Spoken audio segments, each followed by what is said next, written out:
राधिकाय तदालये कृष्णाय कृष्णभक्ताय तद्भक्ताय नमो नमः। ओम नमो भगवते वासुदेवाय। ओम नमो भगवते वासुदेवाय। ओम नमो भगवते वासुदेवाय। नारायणं नमस्कृत्यं नरं चैव नरोत्तमं देवीं सरस्वतीं व्यासं ततो जयमुदीरयेत् नष्टप्रायेषु भद्रेषु नित्यं भागवत सेवया भगवती उत्तम श्लोकिर्भक्तिर्भवती नैष्ठिकी। कृष्णाय वासुदेवाय देवकी नंदनाय च नंदगोपकुमाराय गोविंदाय नमो नमः। जय श्री कृष्ण चैतन्य प्रभु नित्यानंद श्री अद्वैत गदाधर शिवासदि गौर भक्त वृंद। हरे कृष्णा कृष्णा कृष्णा हरे हरे, हरे राम राम राम हरे हरे।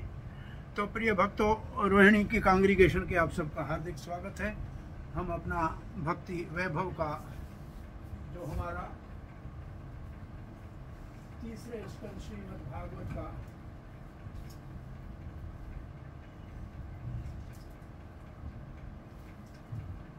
15वें अध्याय का अध्ययन है, उसको आज आगे शुरू करते हैं। और हम अब जो है 37 से लेकर 43 श्लोक तक दिति ने आके पश्चाताप किया, दुखी भी हुई, अपनी गलती को माना भी,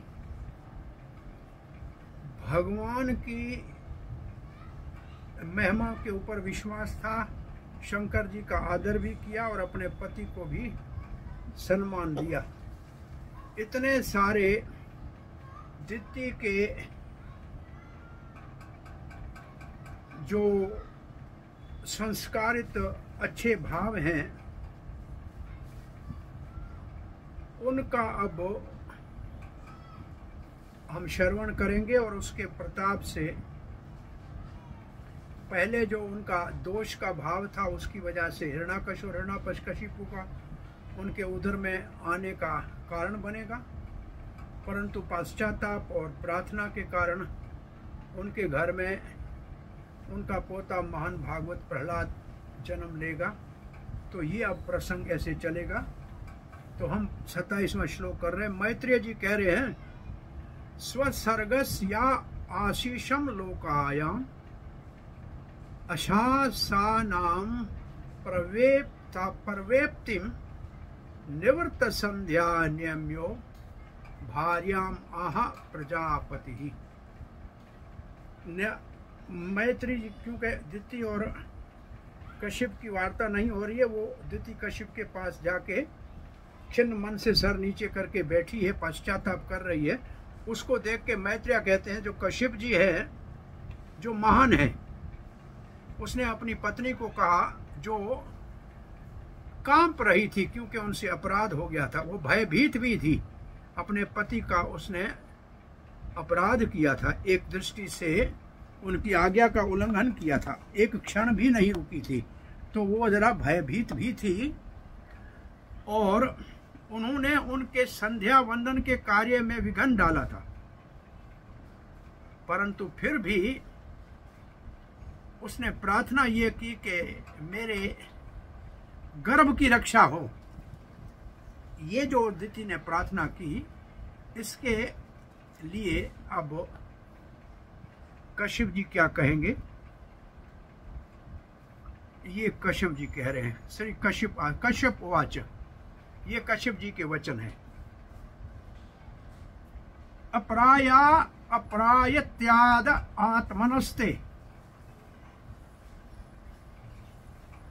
पहले तो ये प्रायताद अप्रायताद। अप्रायताद का अर्थ लिखा है क्योंकि आपके मन में काम का कलमश था। आत्मनस्ते, आपके मन में, दोषम मुहूर्तिकाद, उस समय जो मुहूर्त था वो संध्या काल था, उस समय दोष लग गया।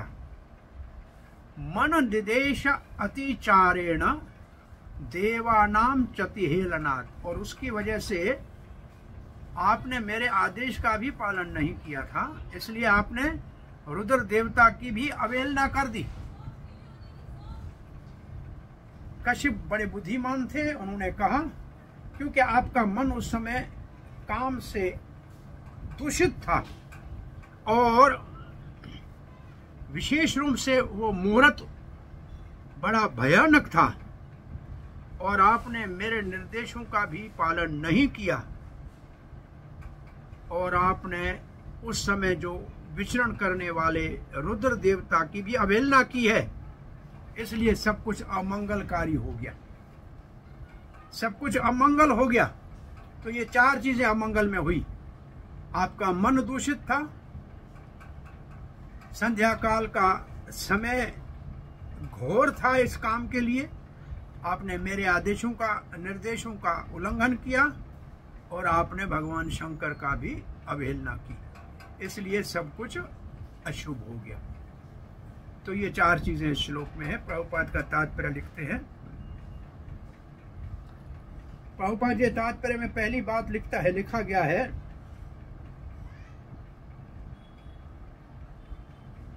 पहले प्रभुपाद जी ने लिखा है कि पत्नी को पति की आज्ञा का पालन करना चाहिए और विशेष रूप से वो संतान उत्पत्ति के लिए जो धर्म के नियमों के अनुसार पति पत्नी का मिलन है वो भगवान कहते हैं धर्म है। ये 7 का 11 श्लोक फिर उद्धृत किया है। धर्मा वृद्धो कामो अस्मि भरत ऋषभ, जो धर्म के विरुद्ध नहीं है वो काम भी मेरी विभूति है।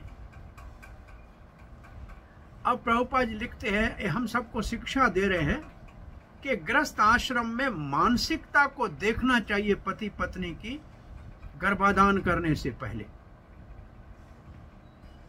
पहली बात। दूसरा, मानसिकता काम आतुर है कि संतान के लिए है, ये पहली बात। दूसरी बात, समय का ध्यान रखना चाहिए, ये कहीं संध्या का समय तो नहीं है। और तीसरी बात, पति की निर्देश का पालन करना चाहिए। और चौथी बात, देवताओं का कोई विशेष समय देवताओं के विचरण का है या पूजन का है। जैसे कुछ दिन भी ऐसे होते हैं, एकादशी आदि का या पूर्णिमा आदि का, ऐसे जो विशेष दिन होता है या अथवा किसी देवता का कोई शिवरात्रि आदि जैसा दिन है, तो उनका भी आदर करना चाहिए। ये वैदिक समाज में गर्भाधान संस्कार के लिए मुहूर्त निकाला जाता था और पंडित जी कोई शुभ मुहूर्त तिथि वार देखता था, उसके बाद पूजा करते थे और भगवान को प्रार्थना करते थे कि कोई ऐसा धर्मात्मा, कोई वीर, कोई दानी, ऐसा जीव हमारे को संतान के रूप में दीजिए जिससे कुल की कीर्ति बढ़े, धर्म की मर्यादा का पालन हो और आपकी भक्ति का विस्तार हो। तो ऐसे भाव से बालक उत्पन्न करने के लिए प्रार्थना करनी चाहिए। अब प्रभुपाद जी लिखते हैं, दिति ने इनमें से एक भी नियम का पालन नहीं किया था, इसलिए भले कश्यप जी ब्राह्मण हैं परंतु उनका पुत्र में ब्राह्मण के गुण नहीं होंगे। और इसको प्रभुपाद जी एक बड़ा सिद्धांत स्थापित करते हैं। यह स्पष्ट दिख रहा है कि ब्राह्मण का बेटा सदा ब्राह्मण हो, यह संभव नहीं है, ऐसे नहीं होता है। रावण और हिरण्यकशिपु भी ब्राह्मण के पुत्र थे, लेकिन किसी ने उनको ब्राह्मण करके स्वीकार तो नहीं किया। रावण विशर्वा का बेटा था, कुबेर का भाई है, माता उसकी दूसरी है। विशर्वा का मतलब जो वेद का श्रवण करने वाला है, विशेष श्रवण किया था, पुलस्त का पोता था। और ये आपके सामने हिरण्यकशिपु कश्यप का बेटा है। ये दोनों बड़े महान ब्राह्मण हैं। तो ब्राह्मण का पुत्र ब्राह्मण हो ये जरूरी नहीं है, ये बात प्रभुपाद जी कह रहे हैं। ब्राह्मण का पुत्र ब्राह्मण हो ये बात जरूरी नहीं है। पहले तो ये सिद्धांत स्थापित हुआ रहा है।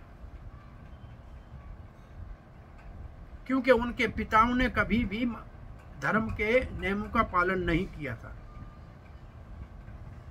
ऐसे राक्षस होते हैं, असुरी योनि को प्राप्त करते हैं।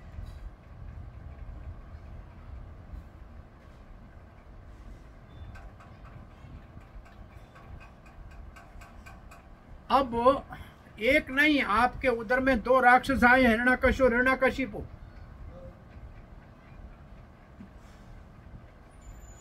उस समय तो केवल 2 आए थे, इस समय कलयुग के अंदर तो कोई भी धर्म की मर्यादा और नीति का पालन नहीं कर रहा है, तो फिर अच्छे संतान की आशा करना मूर्खता है, बबल से बेर मांगने के बराबर है।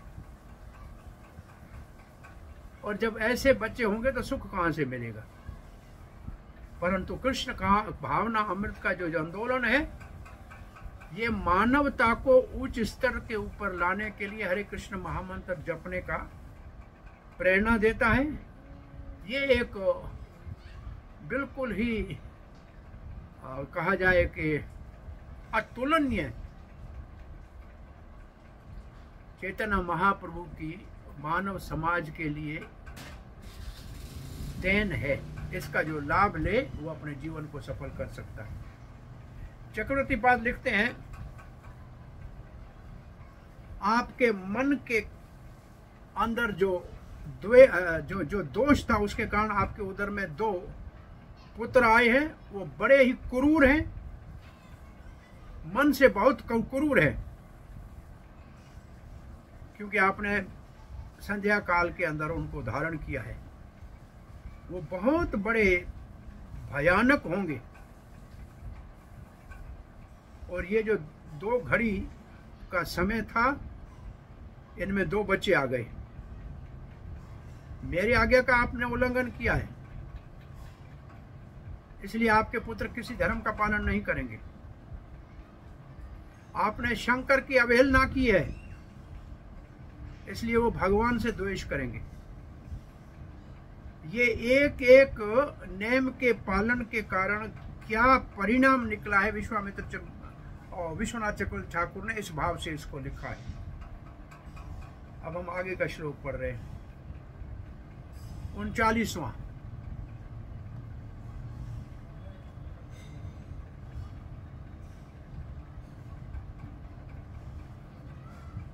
अब ये कैसा उपद्रव करेंगे उसका वर्णन है श्लोक में। अभद्रे, ये सब अभद्र चारों ओर फैला देंगे। आपके दोनों बच्चे जो है ना, अभद्र हुए दोनों। और आपका दुर्भाग्य है कि ऐसे बेटों की मां बनोगे। जठर अधमाओ, आपका जो अब गर्भ है ना, ये भी सब लोग इसकी निंदा करेंगे, अधम कहेंगे इसको। सारे लोक और लोकपाल, लोकपाल का मतलब देवता लोकों का जो पाल करने वाला, उन तीनों लोकों में ये चंडी की तरह सबके लिए बहुत बड़े भय का और दुख का कारण बनेंगे। आप उसको ही मेरे ख्याल में कह दिए, हे चंडी, आपको 2 बहुत बड़े अभद्र पुत्र होंगे। आपके गर्भ की को जो है का क्या कहा जाएगा, देखो, अधम कहा जाएगा। और आप अशुभ स्त्री कहलाओगी। और तीनों लोकों के पालों को आपकी संतान बहुत ज्यादा विचलित करेगी, वहवल करेगी, दुखी करेगी।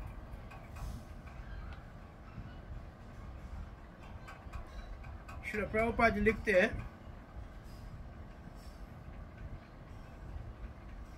एक भगवत गीता के पहले अध्याय का श्लोक लिख रहे हैं, अधर्मा भी भवात कृष्णा प्रद्युषंति कुल स्त्रिया स्त्रीषु दुष्टास्तु जायंती वर्ण शंकर। जब स्त्रियों का समाज के अंदर पतन होता है, तो इधर उधर वो वैश्यावृत्ति से लोग उनका शोषण जब करते हैं, तो जो संतान होता है उसको वर्ण शंकर कहते हैं।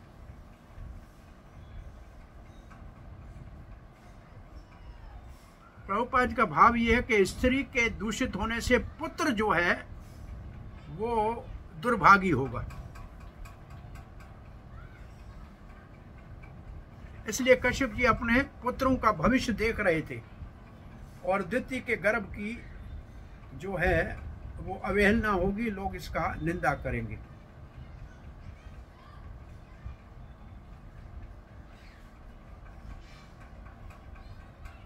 क्योंकि उन्होंने धर्म के नियमों का उल्लंघन किया था, इसलिए उसकी गर्भ की निंदा होगी।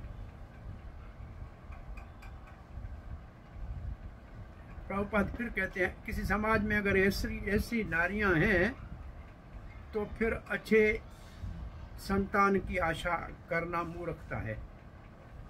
अब कश्यप जी आगे कह रहे हैं, प्राणिनाम हयमानानाम दीनानाम अकृतागसाम स्त्रीणाम निगृह्यमाणानाम कोपितेषु महात्मसो। अब ये है, ये किस किस के साथ अन्याय करेंगे?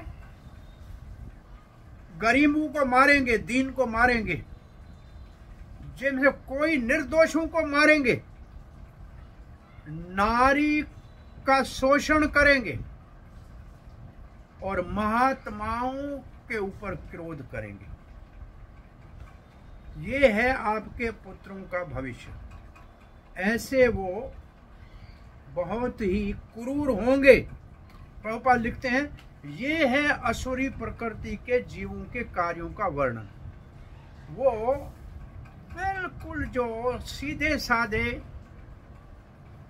निर्दोष जीव हैं उनको मारते हैं, स्त्री को बहुत ही शोषण करके कष्ट देते हैं, महात्माओं के ऊपर क्रोधित होते हैं, कृष्ण भावना में जो लगे हैं उनको दुख देते हैं। फिर प्रभुपाद आगे कहते हैं, ऐसी असुरी संस्कृति जहाँ होती है वहाँ पशु की हत्या करके मांस आहार करके केवल अपनी जीभा को ही संतुष्ट करने के लिए लोग कसाई खाने खोलते हैं और विशेष रूप से जो है स्त्री का शोषण होता है, यौन शोषण होता है। और फिर प्रभुपाद कहते हैं, जहां मांस और व्यभिचार का वातावरण होगा वहां तो शराब अपने आप आ जाएगा। और फिर ये जो कलयुग को 4 जगहें दी हुई थी, सब जग कलयुग का बोलबाला हो जाएगा।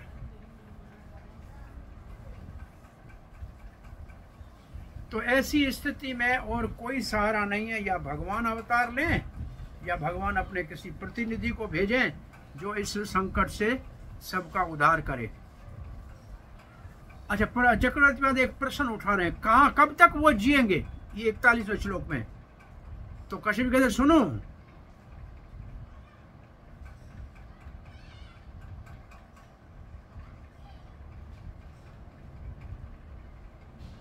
कब तक जिएंगे अगले श्लोक में आएगा।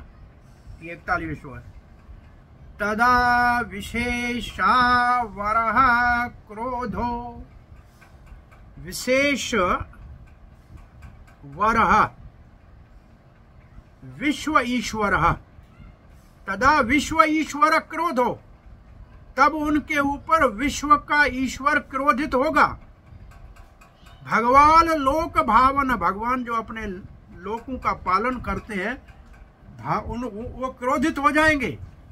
अनिश्यति अवतीर्यासौ, इनको मारने के लिए भगवान अवतार लेंगे। और एक फिर दे रहे हैं एक तुलना, इसको कहते हैं उपमा दे रहे हैं। यथा अद्रीम, अद्रीम कहते हैं पर्वत को, शत पर्वदृक, शत पर्वदृक नाम है इंद्र का जिसके हाथ में वज्र है। जैसे वज्र से इंद्र पर्वत जैसे कठोर को चूर्ण कर देता है, ऐसे आपके पुत्र भले कितने भी बलशाली हों, भगवान जो लोक के रक्षा के लिए विश्वेश्वर अवतार क्रोध लेके करेंगे, दोनों अवतार क्रोध के होंगे और उनको चूर्ण कर देंगे। ये इस श्लोक का भाव है। उस समय सर्वेश्वर भगवान जो सब जीवों का हित चाहते हैं वो धरती के ऊपर अवतार लेंगे और इंद्र के वज्र की तरह जो वो पर्वतों को मिटा देते हैं आपके पुत्रों को मिटा देंगे।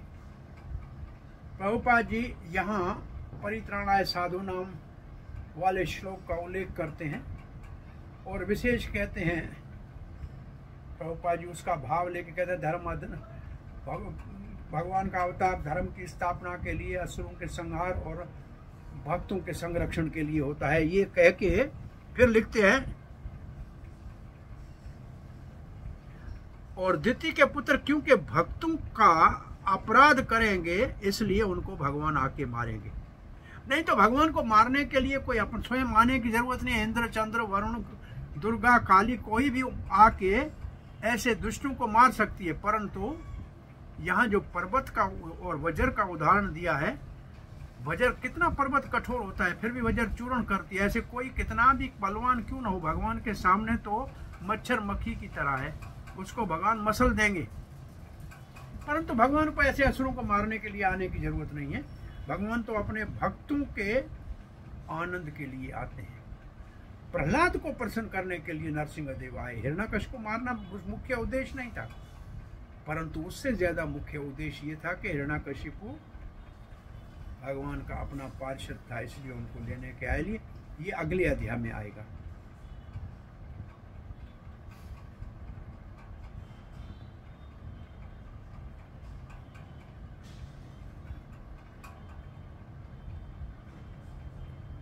और ये सब चीजें भक्तों को बहुत दुखदायी होती हैं जब समाज में ऐसे कुरीति चल पड़ती है, जब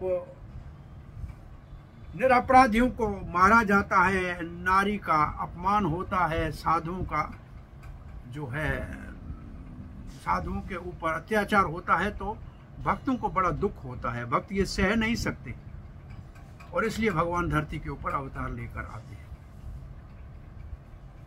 अरे असुरों को मारना तो विशेष उद्देश्य भगवान का नहीं है, ये भी उनकी कृपा है।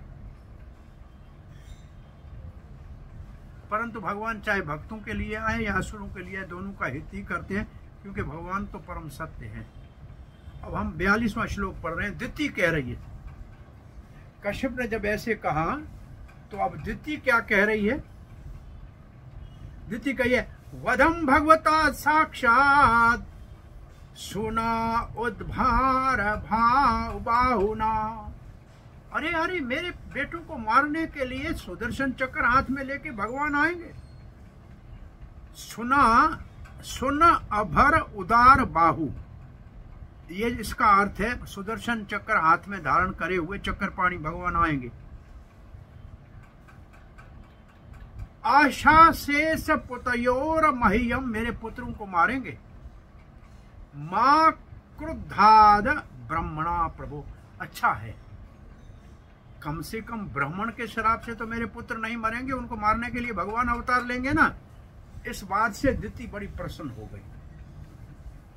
अब क्या लिखा, दिति क्या कह रही है? अच्छा है, बहुत अच्छा है, मेरे पुत्र महान हैं, क्योंकि उनको वो भगवान के बाहु का दर्शन करेंगे, सुदर्शन चक्र से मरेंगे। अरे हे मेरे पति देव, अच्छा हुआ कि ब्राह्मण के शराब से नहीं मरेंगे, क्योंकि ब्राह्मण से शराब से मरने वाले की गति नहीं होती। भगवान मारेंगे तो भगवत धाम जाएंगे, इतना दिति भी जानती थी। श्री प्रभुपाद जी तात्पर्य में लिखते हैं, जब भगवान के अवतार के द्वारा इनके मारने का वर्णन दिति ने सुना तो वो थोड़ी सी संतुष्ट हो गई कि मेरे अपराध के कारण इनको कोई ब्राह्मण तो शराप नहीं देंगे। जैसे महाराज अंग को ब्राह्मणों ने शराप दे दिया तो बेचारे की अधोगति हो गई। ब्राह्मण अगर किसी को शराप दें तो भगवान अवतार नहीं लेंगे, क्योंकि ब्राह्मण का शराप इतना शक्तिशाली होता है, भगवान को आने की जरूरत नहीं पड़ती। तो ब्राह्मण अगर शराप देते तो अधोगति होती और भगवान आते भी नहीं तो इनका उद्धार भी नहीं होता। फिर प्रभुपाद लिखते हैं, भगवान को कभी भक्त थोड़ी प्रार्थना करते हैं कि आप हमारे लिए अवतार लो। अरे हमको दुख आए तो हम सहने को तैयार है, लेकिन भगवान को अवतार लेने के हम कष्ट देने को तैयार नहीं है। ये भाव प्रभुपाद जी लिखते हैं। परंतु भगवान को चिंता ज्यादा होती है भगवान भक्तों की रक्षा करने की। भक्त बुलाए ना बुलाए, लेकिन भगवान भक्तों की रक्षा के लिए बिना बुलाए आ जाते हैं। ये भगवान की महानता है। दिति कह रही है,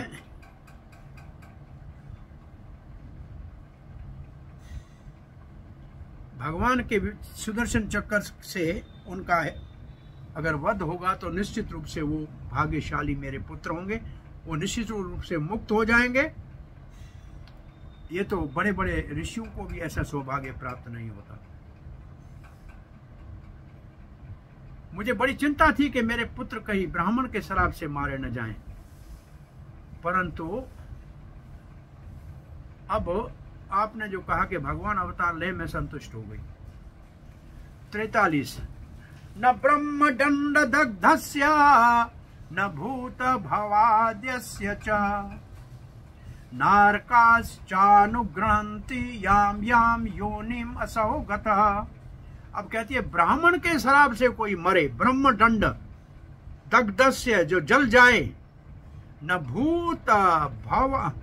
भूत भयदस्य च नरक, और नरक में भी जाए ना तो नरक वाले भी उसको धिकारते हैं, धन जाओ जाओ हम तुमसे बात नहीं करेंगे।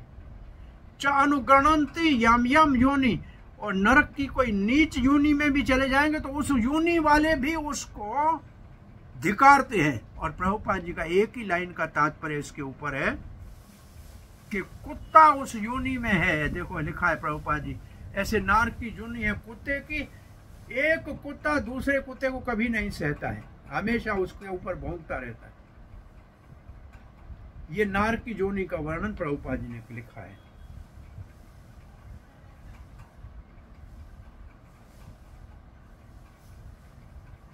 अब हम पढ़ रहे हैं श्लोक संख्या 44-45। दिति कह रही है, नहीं, अब दिति ने कह रही है, अब कश्यप क्या कह रहे हैं। कश्यप वाचा कृत शोकानुतापेन, आपने शोक किया, आपको दुख हुआ, आपके अपराध को आपने स्वीकार किया। शोक अनुतापेन, आपने जो पश्चाताप किया है, आपको दुख हुआ है। सद्य प्रत्योमार्शनात्, इसलिए सद्य कहते हैं अभी, इस वक्त, सद्य अभी का अभी।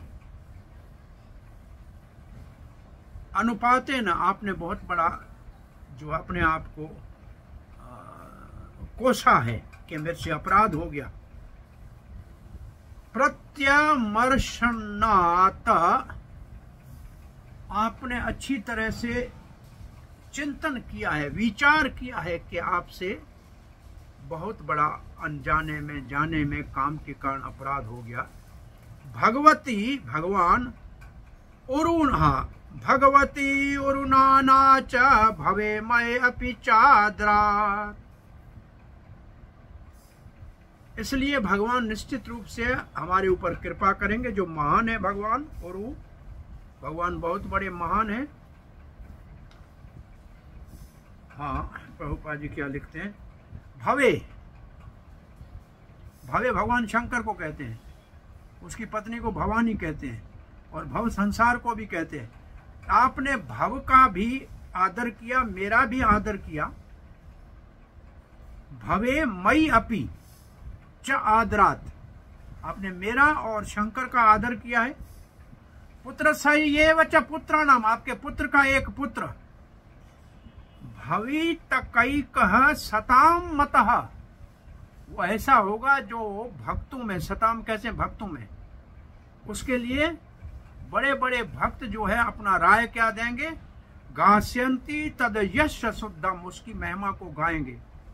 भगवत यशासम, भगवान के यश के समान उसका यश होगा। अब ये है अपनी गलती के ऊपर पश्चाताप करने का प्रसाद। दिति को क्या मिला, कश्यप जी कहने लगे, विद्वान, क्योंकि आपने शोक किया, आपने पश्चाताप किया, आपने अच्छी तरह से विचार किया, और क्योंकि आपको भगवान के ऊपर पूर्ण विश्वास है, आपने शंकर जी का और मेरा आदर किया है, इसलिए आपके पुत्र का पुत्र, जो पोता आपका प्रहलाद होगा, हिरण्याकशिपु का पुत्र, वो एक महान भक्त कहलाएगा और उसका यश भगवान के यश के समान गाया जाएगा।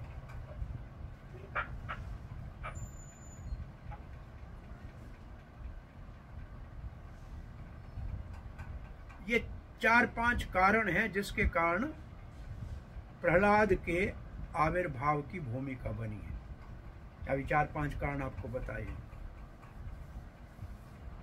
अब 46 श्लोक में कहते हैं, योगैहेमैव दुर्वर्णं भाव्ययिष्यन्ति साधवः निर्वैरादिभिरात्मानं यच्छीलम् अनुवर्तिनाम्। बड़े बड़े योगी जो योग में सिद्धि को प्राप्त करना चाहते हैं, हेम सोना एव लाइक, जैसे अब उदाहरण दे रहे हैं, जैसे सोने को तपाते हैं तो वो शुद्ध हो जाता है, ऐसे बड़े बड़े योगी जो तपस्या करके शुद्ध होना चाहते हैं, जो उनका नीचा गुण है उससे ऊपर उठना चाहते हैं, वो आपके पोते के कौन से एक गुण का सदा ही अनुशीलन करेंगे? वो गुण ये है, देखो, निर्वैरी आदि भी, किसी से वैर नहीं करना। ये प्रहलाद महाराज का बहुत बड़ा गुण है। मारने वाले को से भी कभी वैर नहीं किया। हिरण्यकशिपु इतना कष्ट दिया, उसी के लिए भी भगवान से प्रार्थना की कि इसका उद्धार करो। तो निर्वैरिता जो मुख्य गुण है प्रहलाद महाराज का, उसका तो सभी अनुशीलन करने का प्रयास करेंगे। देखो, आपके पोते के चरण चिन्हों में चलने के लिए बड़े बड़े साधु उनकी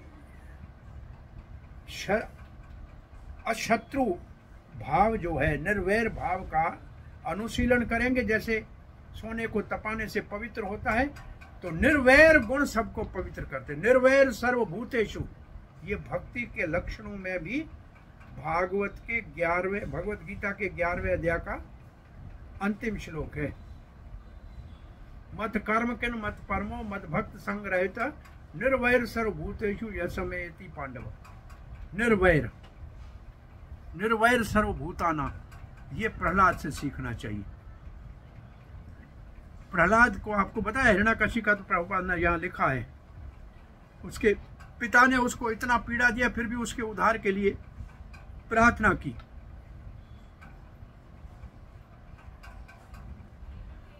हिरण्यकशिपु के कहने के ऊपर जिन जिन ने प्रहलाद महाराज को कष्ट दिया, उनमें से किसी के प्रति प्रहलाद महाराज के हृदय में द्वेष भाव नहीं था, वेर भाव नहीं था।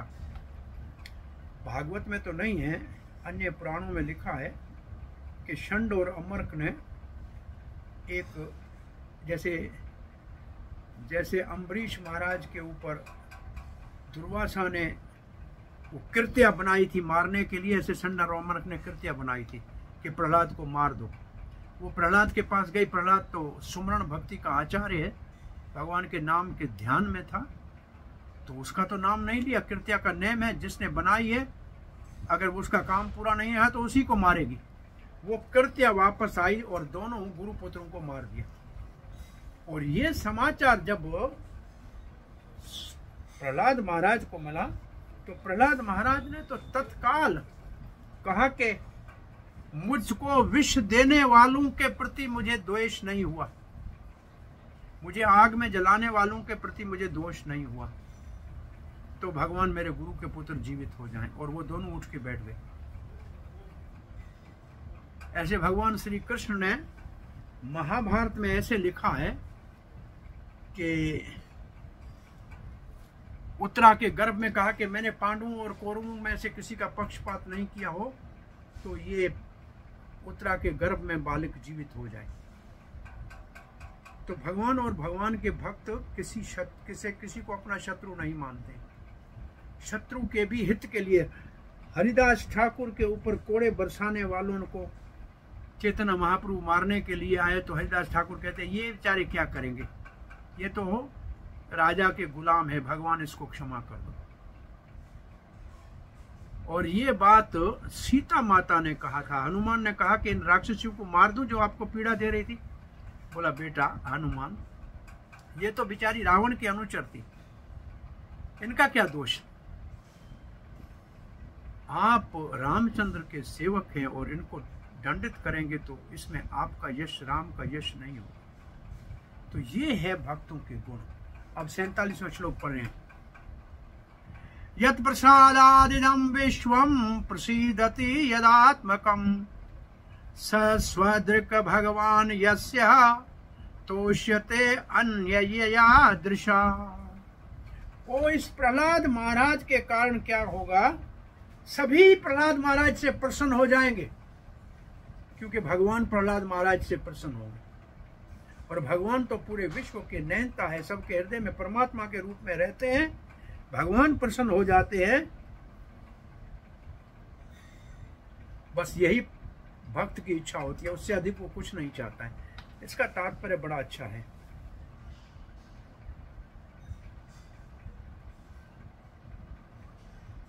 ऐसे भगवान ऐसे भक्तों के ऊपर अनुग्रह करते हैं जिनकी बुद्धि सदा ही भगवान के चरणों में लगी रहती है। प्रभुपाद जी लिखते हैं, भगवान सबके हृदय में परमात्मा के रूप में रहते हैं और भक्त के हृदय में भी रहते हैं। जो भक्त भगवान से प्रेम करता है तो भगवान सबको कहते हैं कि मेरे भक्त के साथ प्रेम करो। और ये है, प्रभुपाद जी क्या लिख रहे हैं, ऐसे बहुत से उदाहरण इतिहास में मिलेंगे यहां बड़े बड़े भयानक पशु भी भक्तों के ऊपर आक्रमण नहीं करते, उनसे मित्र बन जाते हैं। ये प्रभुपाद ने लिखा है, कहां कोई उदाहरण है क्या? चैतन्य महाप्रभु स्वयं भगवान है, वो तो चलो शेर को हिरण को साथ ले चलेगा। प्रभुपाद ने लिखा ऐसे है, इतिहास में ऐसे बड़े बड़े भयानक पशु भी शांत हो गए, मित्र बन गए भगवान के शुद्ध भक्तों के। कोई उदाहरण किसी को याद आ रहा है क्या? हरे कृष्णा। हाँ जी।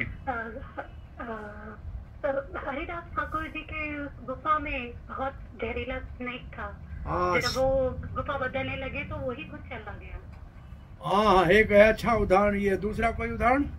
हरे कृष्ण प्रभु जी, चैतन्य महाप्रभु जब दक्षिण भारत की यात्रा कर रहे थे, जंगलों से गुजर रहे थे, ये हमने बोल दिया, वो भगवान है, वो शुद्ध भक्त नहीं है। शुद्ध भक्त की बात कर रहे हैं, ये तो हमने बोल दिया। सनातन गोस्वामी पाद रहते थे कहाँ? मानसी गंगा पे मच्छर आते थे तो मच्छर भाग गए। मच्छर यहाँ वहां रहे ही नहीं, अभी तक नहीं है वहां, चकलेश्वर महादेव के वहां। और एक और प्रभु जी, जब आई थिंक सनातन गोस्वामी जब वहाँ पर राधा कुंड के पास कर रहे थे, तब तो राधा रानी स्वयं डंडा लेके जब एक शेर पानी पी रहा था, उस समय रघुनाथ दास गोस्वामी जब कर रहे थे तो वहाँ शेर की रक्षा के लिए राधा रानी स्वयं खड़ी थी।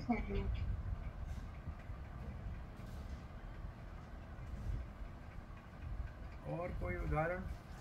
राधानाथ महाराज अपने जीवन में लिखे थे, मैं एक गुफा में था, सांप भी था, मैंने कहा भगवान इसके भी हृदय में है, तो वो भी आस्ते आस्ते चला गया। वो अपने जीवन में उसने एक लिखा है अपनी जीवनी में। ऐसे मेरे ख्याल में इससे हमको थोड़ा सीखना चाहिए कि अगर हमारे हृदय में किसी के प्रति शत्रुता नहीं है तो भगवान उनके हृदय से द्वेष निकाल देंगे। आपने देखा है सांप पकड़ने वालों को देखा है? वो विशेष कुछ सामान्य लोग होते हैं, परंतु वो ऐसे जाके, जैसे कोई दोस्त से मिलता है, ऐसे जाके उसको पकड़ लेते हैं और थोड़ी देर के बाद वो शांत हो जाए, उसको फिर बोतल में झोली में डाल के ले जाके जंगल में छोड़ देते हैं। उनसे हमने पूछा तो कहते हैं इसको हाथ लगाने से इसको पता लगता है कि हम इसको मारेंगे नहीं। हमारे हाथ के स्पर्श से इसको मालूम होता है कि ये हमारा हितैषी है, हमारा शत्रु नहीं है, तो फिर वो शांत हो जाता है।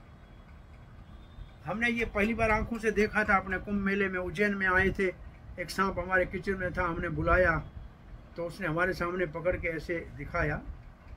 तो ये इसका मतलब पशुओं के प्रति भी हमारा अगर स्नेह का भाव हो तो उनके अंदर क्रूरता नहीं रह जाती। हम श्लोक पढ़ रहे हैं अब 44 से 50 श्लोक जो हैं द्वितीय को कश्यप उसके प्रहलाद की महिमा बता रहे हैं। ये हमारा सेक्शन चल रहा है, हमने शायद बताया नहीं आपको 44 से 50 तक। तो 48 श्लोक पढ़ रहे हैं।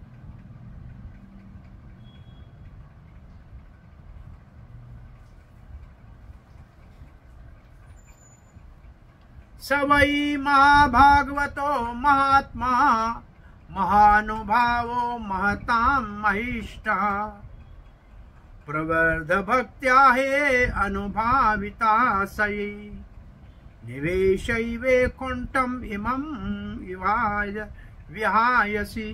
वो प्रहलाद महाभागवत बनेगा, महात्मा होगा, महाअनुभाव उसका होगा, बड़ा प्रेम का प्रेमी भक्त भगवान का होगा। महताम महिष्ठाम, बड़े बड़ों से बड़ा महात्मा बनेगा। प्रवृद्ध भक्त्या, भक्ति का प्रवृत्ति, भक्ति की जो बढ़ाए, जब उनकी भक्ति परिपक्व हो जाएगी, अनुभावितस्य, उसको जब प्रेम भक्ति प्राप्त होगी तो वो वैकुंठ में प्रवेश करेंगे, इसमें कोई संदेह नहीं। इसका अनुवाद कोई आप में से पढ़े? कौन पढ़ना चाहेगा? हरे कृष्णा, हरे कृष्णा, हरे कृष्णा। प्रभु जी आप पढ़िए। भक्ति योग में तीव्र प्रगति की 3 अवस्थाएं हैं। क्या पढ़ रहे हैं भाई? अनुवाद पढ़िए पहले। हरे कृष्ण। भगवान का सर्वोच्च भक्त विशाल बुद्धि तथा विशाल प्रभाव वाला होगा और महात्माओं में सबसे महान होगा। परिपक्व भक्ति योग के कारण वह निश्चय ही दिव्य भाव में स्थित होगा और इस संसार को छोड़ने पर वैकुंठ में प्रवेश करेगा। तात्पर्य श्रीमद् थोड़ा शांति करे। भागा दौड़ी मैं पढ़ा रहा हूँ, कोई भागा दौड़ी करता हूँ? अब आप ऊपर मुझे देख के बताइए कि ये जो तात्पर्य में शब्द है, कौन से शब्द श्लोक के को प्रभुपाद ने कहाँ रखा है, ये बताइए।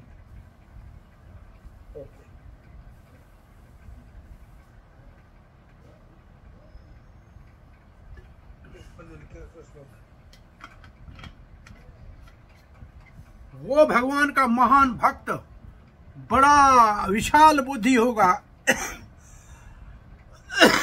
महाभाग तो महात्मा बुद्धि होगा, महाअनुभावो।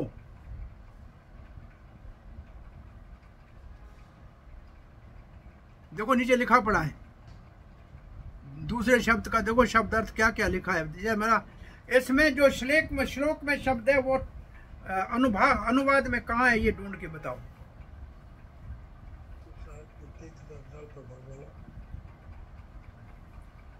ये 2 मिनट का अभ्यास करने की आदत डालो श्लोक पढ़ते समय। प्रभुपाद के अनुवाद वर्ड टू वर्ड मीनिंग को देखो 1 मिनट, फिर नीचे देखो कि कौन सा शब्द कहाँ लिखा हुआ है, फिर संस्कृत के शब्द को ऊपर से लेके जहाँ प्रभुपाद ने अनुवाद में शब्द लिखा है वहां बिठाओ।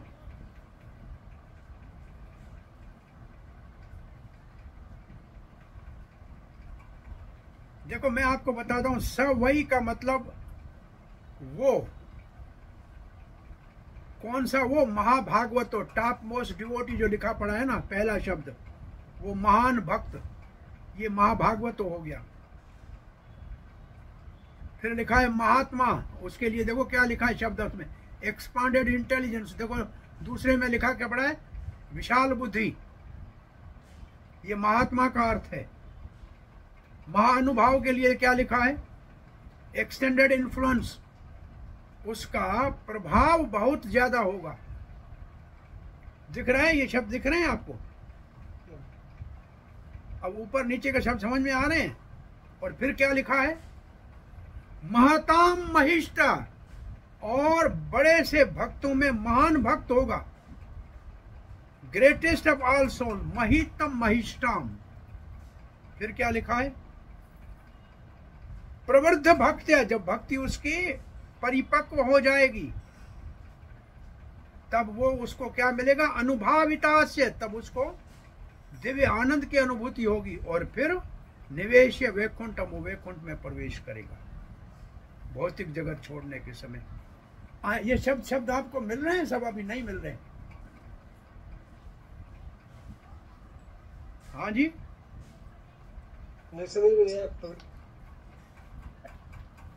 मैं क्या आपको सिखाना, प्रभु जी। मैं आपको क्या सिखाना चाह रहा हूँ, आप समझ रहे हैं मैं क्या कह रहा हूँ?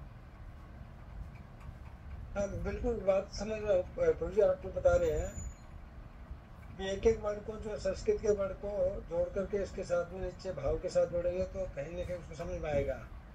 आपको 5 मिनट भी नहीं लगेंगे। श्लोक शब्दार्थ को देख के, फिर अनुवाद को देख के, थोड़ा सा दिमाग लगा के देखो कौन सा शब्द कहाँ रखा हुआ है, पहली बात। तो अनुवाद आपने समझ में पढ़ा, नहीं तो तोते की तरह पढ़ा, कुछ भी आपके अंदर में अटकेगा नहीं।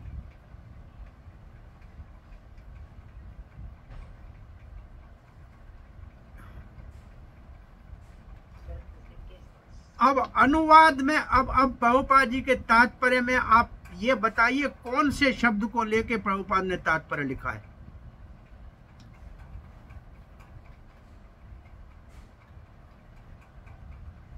एक ही शब्द के ऊपर प्रभुपाद ने तात्पर्य लिखा है। अनुभावित, महानुभाव।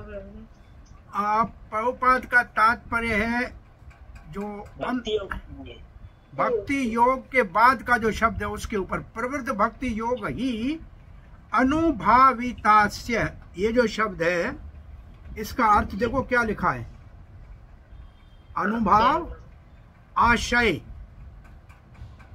अनुभाव आशय क्या लिखा है? अनुभाव दशा को प्राप्त मन में। हाँ, भाव की अनुभाव दशा को प्राप्त। अब देखो, अब तात्पर्य इस शब्द एक के ऊपर है, न महिषे के ऊपर है, न महाभागवत के ऊपर है, न महात्मा के ऊपर है, और न ही माता महिषा में, सिर्फ इस शब्द के ऊपर है तात्पर्य। और भी लिखा जा सकता लेकिन इसी के ऊपर लिखा है। अब क्या लिखा है प्रभुपाद ने, आप देखिए।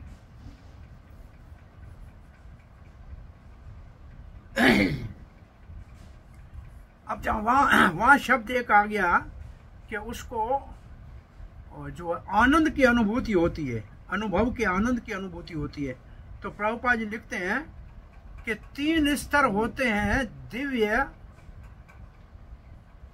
शुद्ध भक्ति के प्रगति के। उनको कहा जाता है स्थायी भाव, अनुभाव और महाभाव। स्थायी भाव 5 होते हैं, शांत, दास्य, सखा, वात्सल्य और माधुर्य, इसको कहते हैं स्थायी भाव। इनमें से अनुभाव का मतलब, आपका अगर दास्य भाव है तो आप भगवान आएगा तो उनके आगे उनके चप्पल रख देंगे, उनके जो आपकी अनुभाव का मतलब उसको देख के कौन सी सेवा करने के लिए तैयार हो जाओगे। अगर आपका वात्सल्य भाव है, बच्चा आ रहा है तो आप उसके लिए भोजन तैयार लेके भोजन खिलाओगी, हाथ मुंह धुलाओगी, ये अनुभाव हो गया। जो वॉलंटरी एक्शन होते हैं उसको अनुभाव कहते हैं।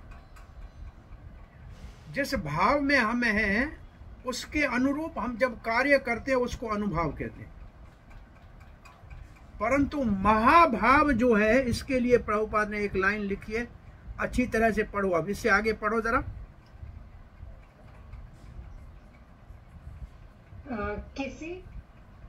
जब ये किसी विशेष दिव्य संबंध में संपन्न किया जाता है तो अनुभाव कहलाता है, किंतु महाभाव की अवस्था श्री भगवान की निजी अलादनी शक्ति के मध्य ही दृष्टिगोचर होती है। इसका मतलब महाभाव हम में से किसी में नहीं हो सकता, ये केवल भगवान की अंतरंग शक्ति के अंतर शक्तियां लिखा है। देखो ये गोपियां है, इसका मतलब गोपियों में होगा। ये केवल गोपियों का महाभाव गोपियों और राधा रानी में विशेष रूप से होगा। अनुभाव हम में हो सकता है लेकिन महाभाव का स्तर हमसे ऊपर है। इन स्तरों का किसी को नाम आते हैं? प्रेम के बाद पहले प्रेम तक जो स्तर है उनका बताओ जरा।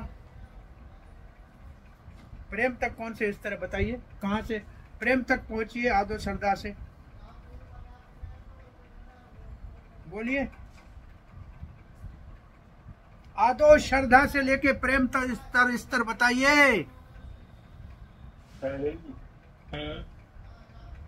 हाँ जी, हरे कृष्ण प्रभु जी। श्रद्धा साधुसन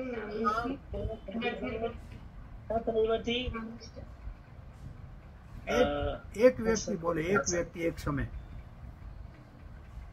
भजन क्रिया अनर्थ निवृत्ति तक गए, आगे भजन क्रिया अनर्थ निवृत्ति। हाँ, आदो श्रद्धा तथो, अरे फिर दोबारा वो तथो निष्ठा, रुचि प्रेम, अरे रुचि और प्रेम की खिचड़ी क्यों बना रहे हो? इष्टा के बाद रुचि के बाद क्या आसक्ति है? आसक्ति के बाद भाव है, भाव के बाद प्रेम है,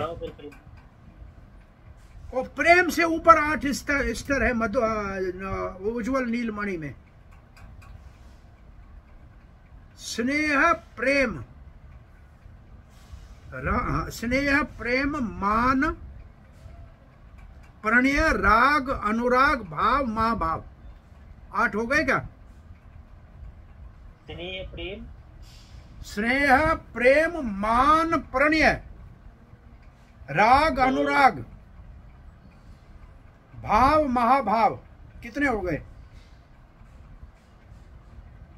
स्नेह प्रेम मान, स्नेह प्रेम मान प्रणय, प्रभु जी 9 8 हुए प्रभु जी, 8 हुए प्रभु जी, 8 हुए। हाँ, तो इसमें महाभाव जो है वो राधा रानी, महाभाव राधा ठाकुरानी, महामदनाक्ष महाभाव, उससे ऊपर वो राधा है। ये किसी और को नहीं मिलता है। बाकी सब जो है ज्यादा से ज्यादा प्रणय तक सखा जाते हैं, प्रणय तक। राग अनुराग भी बहुत कम मिलता है। तो ये महाभाव प्रभुपाद ने लिखा तो सही ऊपर, एकदम सावधान किया, ये केवल भगवान की अंतरंग शक्ति का ही अधिकार है, सबके लिए नहीं है महाभाव। महाभाव स्वरूपा राधा, ये राधा रानी और अंतरंग शक्तियों का भाव होता है।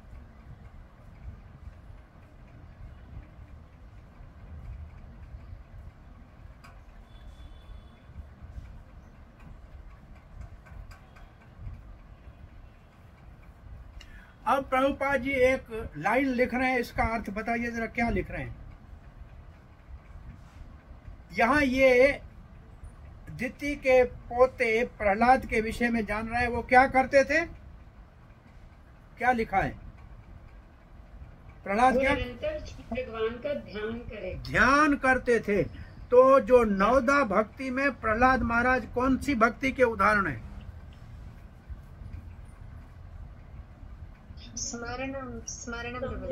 सुमरण भक्ति के उदाहरण है। ये लिखा है, इसका अर्थ है सुमरण। अब प्रभुपाद जी लिखते हैं, वो ही सुमरण हमारे लिए बहुत आसानी से कैसे हो सकता है कलयुग में?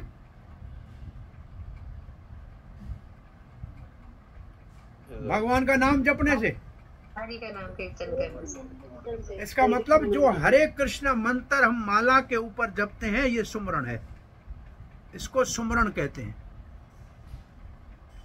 माला को सुमरणी कहते हैं संस्कृत में।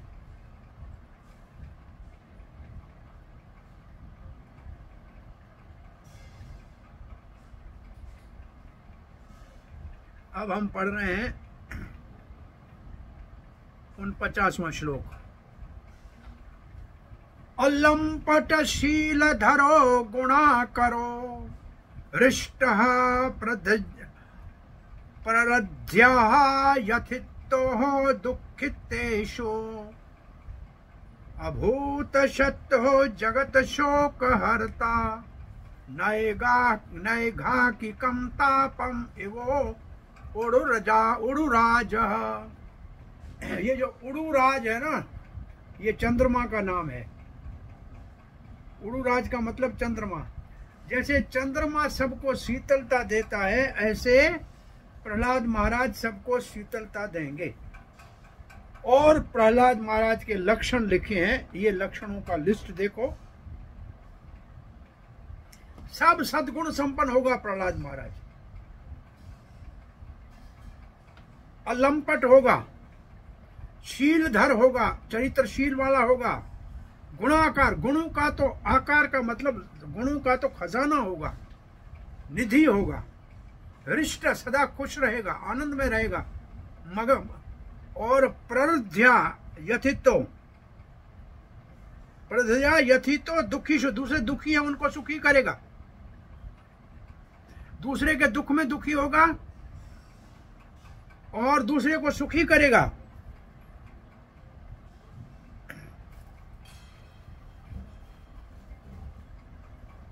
जरा अनुवाद पढ़िए। हरे कृष्ण प्रभु जी, मैं 5 मिनट दंडवत, 5 मिनट भक्ति वैभव का क्लास पूरा करता हूँ, 5 मिनट के बाद फोन करना। कोई कहना चाहेगा? हाँ जी, बोलिए बोलिए, अनुवाद पढ़िए फटाफट। जी माता। मतलब गुणों का अतीत सुयोग्य आधार होगा, वह प्रसन्न रहेगा और दूसरों के सुख में सुखी, दूसरों के दुख में दुखी होगा तथा उसका एक भी शत्रु नहीं होगा। वह सारे ब्रह्मांडों के शोक का उसी तरह नाश करने वाला होगा जिस तरह ग्रीष्मकालीन सूर्य के बाद सुहावना चंद्रमा होता है। ना अधिकम तापम एवं उड़ुराज। हाँ, गर्मियों में रात को चंद्रमा शीतलता देता है। ये उदाहरण, ये सब प्रहलाद महाराज के गुण है। अशत्रु होगा, ये जैसे हमने कहा, ऐसे थोड़ा अभ्यास करके इसको देख लीजिए ऊपर नीचे क्या है। प्रभुपाद के तात्पर्य में लिखा है, प्रभुपाद ने एक शब्द के ऊपर ज्यादा तात्पर्य लिखा है। देखो,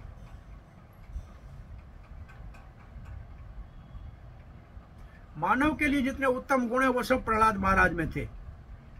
ये बहुत बड़ा सम्राट था इस पृथ्वी का, फिर भी किसी के प्रति कोई दोष द्वेष नहीं था। बचपन से ही वो अच्छे गुणों का आगार था।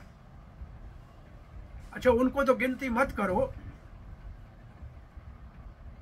ये शुद्ध भक्त में अच्छे गुण होते हैं। 26 गुण होते हैं शुद्ध भक्त में अच्छे।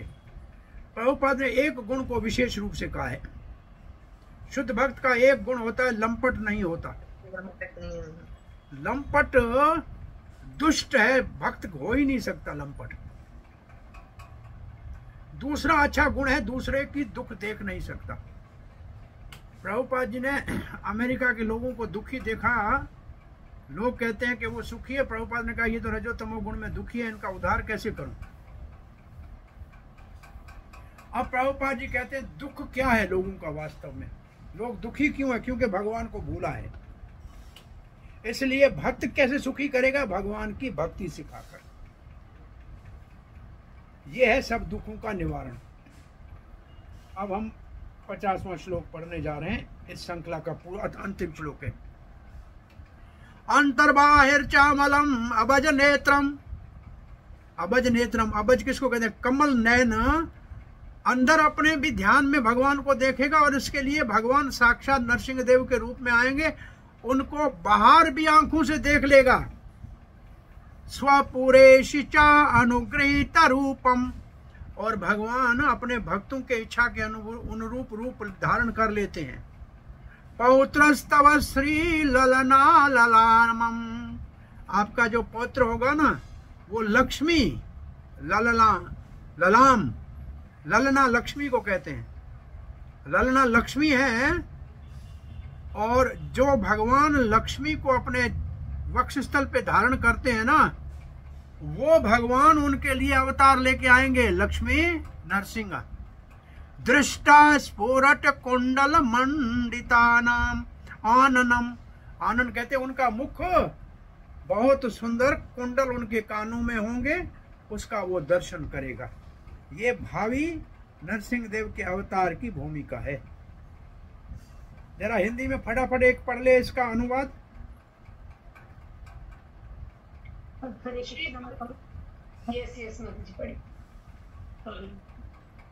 हमारा पौत्र भीतर तथा बाहर से उन पूर्ण पुरुषोत्तम भगवान का दर्शन कर सकेगा जिनकी पत्नी सुंदरी लक्ष्मी जी हैं।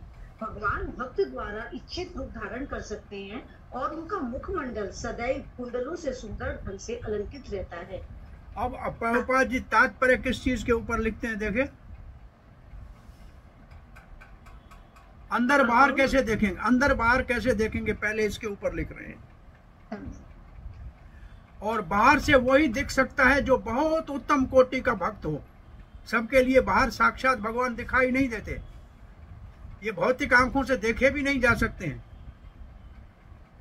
भगवान के अनेक रूप हैं, कृष्ण, बलदेव, संकृष्ण, अनिरुद्ध, प्रद्युम्न, वासुदेव, नारायण, राम, नरसिंह, वराह, वामन और भी बहुत सारे विष्णु के रूप हैं।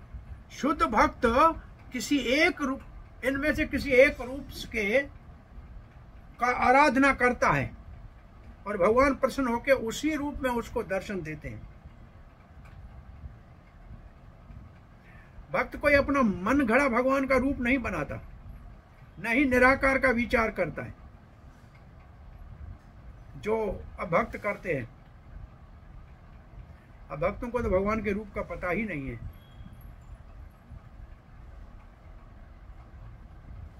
जहां भी भक्त भगवान को देखता है तो बहुत बड़ा उनको सुंदर आभूषणों से सजा हुआ लक्ष्मी सहित देखना चाहता है। अब इस अध्याय का अंतिम श्लोक हम पढ़ रहे हैं और ये मैत्रेय जी कह रहे हैं, श्रुत्वा भागवतम पौत्रम अमोदत दिति भ्रसम। जब अपने भागवत पोते प्रहलाद की महिमा को सुना तो बहुत ही आनंदित हो गई, मोदित हो गई दिति, वृषाम अति प्रसन्न हो गई। पुत्रयो च वधम कृष्णात्, और पुत्रों का कृष्ण आके वध करेंगे ये जान के भी प्रसन्न हुई। विदित्वासी महामना, अब वो महामना, अब उसका बड़ा उदार चित्त हो गया कि वाह वाह बहुत अच्छा, अब मुझे कोई चिंता नहीं है। अब उनके मन में शांति प्राप्त हो गई। और प्रभुपाद के तात्पर्य में लिखा है, प्रभुपाद यहाँ दिति के कुछ अच्छे गुण लिख रहे हैं। देखिए, आखिर प्रहलाद की दादी है तो कुछ तो गुण होंगे। गुण कौन से है? महान एक ऋषि की पत्नी है, महान प्रजापति दक्ष की पुत्री है। वो जानती थी कि भगवान जिसको मारता है उसका उद्धार होता है। भगवान हिंसा करे या अहिंसा करे, दोनों में सबका कल्याण होता है।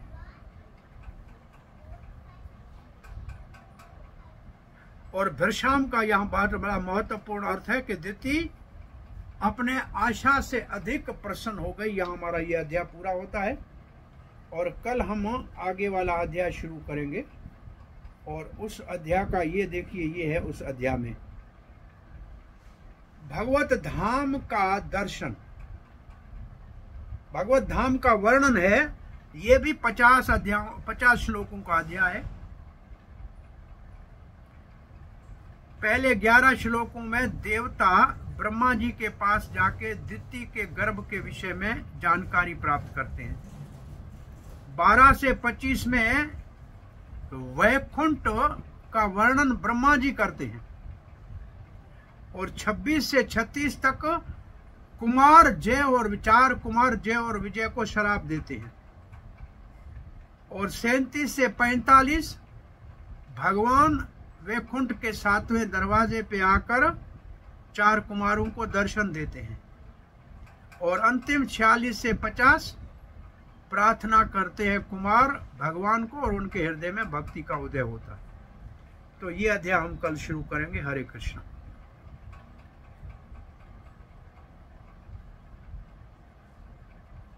हाँ जी, आपका कोई प्रश्न जिज्ञासा है? हरे कृष्ण जी। हाँ जी, धन्यवाद। आपको बहुत सुंदर आपने व्याख्या की और सब कुछ विस्तार से समझाया। आपका बहुत धन्यवाद। 36वें श्लोक में थोड़ी सी पूछना चाहूंगा। इसमें तात्पर्य में लिखा है प्रभुपा जी ने, क्योंकि शिव जी स्वयं स्त्रियों की संगति में रहते हैं। ये तात्पर्य में लिखा है भी, इसका थोड़ा सा वहाँ लिखा है स्त्रियों की संगति में रहते हैं। ये चक्रवर्ती पाद के तात्पर्य में लिखा है, नंगी नारियों के साथ शंकर जी के भूत होते हैं तो उनके साथ भूतनियां भी होती हैं। तो लोग कहते हैं कि ये नंगी नारियों का नाच के बीच में शंकर जी खड़े होते हैं, परंतु वो फिर भी समाधि में सदा रहते हैं। ये चक्रवर्ती पाद के तात्पर्य से 2 शब्द प्रभुपाद ने लिए। अच्छा, भूत है तो भूतनियां भी साथ में होंगी ना, और वो कुछ पहनती वैसे भी नहीं है। जी जी, भूत ना। एक जगह लिखा है कि भगवान शंकर तो वैष्णव है, परंतु ये भूत प्रेत वैष्णव को परेशान कर रहे थे, इसलिए उन सबको अपने साथ ले चलते ताकि वैष्णव को दुख न दे।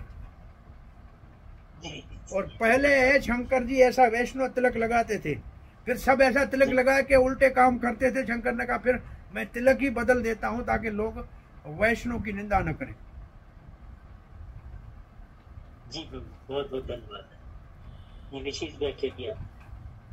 हरे कृष्ण जी, बहुत बहुत धन्यवाद, इतना सुंदर वर्णन और एक एक चीज आपने बहुत डीप बताई। प्रभु जी, एक जिज्ञासा है, 48 श्लोक में अनुभाव और महाभाव तो समझ आ गया, एक स्थायी भाव थोड़ा सा और एक्सप्लेन करिए। ये बहुत मुश्किल सब्जेक्ट है, ये भक्ति रसामृत सिंधु का नेक्स्ट। आपने ईस्टर्न वेव पढ़ा है, उसके बाद जो साउदर्न और नॉर्दर्न है उनमें इसका वर्णन है। 5 स्थायी भाव मैंने आपको बताए, ये तो हम सबको आता है। शांत भाव, दास्य भाव, सखा भाव, वात्सल्य और माधुर्य, ये स्थायी भाव हैं। अब रस को पैदा करने के लिए, क्योंकि हमको चाहिए भक्ति का रस। आपको अगर घर में ऑरेंज का रस बनाना है तो पहले ऑरेंज लाना है, फिर ऑरेंज की मशीन जूस की लानी है, फिर एक आदमी होना चाहिए, फिर एक बर्तन होना चाहिए उसमें, फिर एक पीने वाला होना चाहिए। ये 5 चीजें होंगी तब रस बनेगा। ऐसे रस बनने के लिए 5 चीजें इकट्ठी होती हैं। पहले स्थायी भाव होना चाहिए। हमारा स्थायी भाव क्या है? हम दास भाव है। उसके ऊपर होना चाहिए, उसको कहते हैं अनुभाव। उस भाव के अनुरूप हम अनुभाव, वो वॉलेंट्री होता है, अपनी इच्छा से खुद करते हैं। फिर होता है अष्ट सात्विक भाव, वो हमारे कहने से नहीं, अपने आप होते हैं। और फिर होता है संचारी भाव, वो 33 प्रकार के अलग भाव है। ये 3, और चौथा होता है, उसको कहते हैं, वो शब्द है